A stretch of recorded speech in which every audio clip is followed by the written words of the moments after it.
Id-data ta' ġbir mill-operaturi tal-akkomodazzjoni għall-eko kontribuzzjoni tibda minn nhar it-22 ta' Ġunju. Dan ġie deċiż wara li l-ħamis filgħodu l-qorti ħassret id-digrit tagħha ta' 30 ta' Mejju li għadda u bekk ma laqgħetx mandat ta' inibizzjoni mressaq minn disa organizzazzjonijiet dwar l-introduzzjoni tal-eko kontribuzzjoni li t-turisti jħallsu għal kull lejl li jqattaw f'Malta.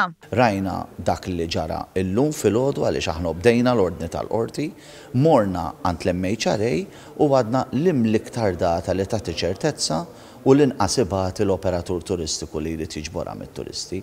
Uħriġna b'din id-data tal-20 ta' Ġunju. Il-kontribuzzjoni kellha tibda tinġabar mill-1 ta' Ġunju, iżda fit-30 ta' Mejju laqdiet resqu mandat li ntlaqa b'mod temporanju l-ħamis filgħodu.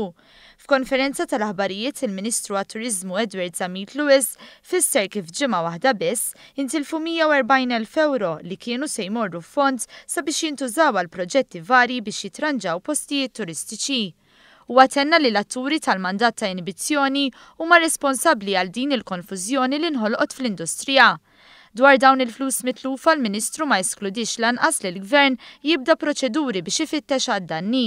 Minkejja l-istqar li l-Gvern sab gambetti biex tiddaħħal din l-eko kontribuzzjoni, sostna li jinsab ċert li din se tagħmel differenza fil-kwalità tal-prodott turistiku. L-ammont fis-sena huwa 4,5 miljuni bej wieħed u ieħor.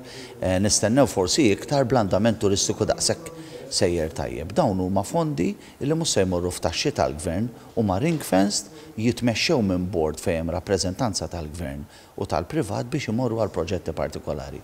Proġetti mhux biex jissostitwixxu proġetti oħra li qed jagħmel il-Gvern, però biex jikkumplementawhom. Konxju tal-isfidi amministrattivi li jista' jkun hemm fil-ġbir tal-eko kontribuzzjoni, il-Ministru qal li se jkun hemm helpdesk f'Malta u f'Għawdex biex jgħin f'dak li jkun meħtieġ.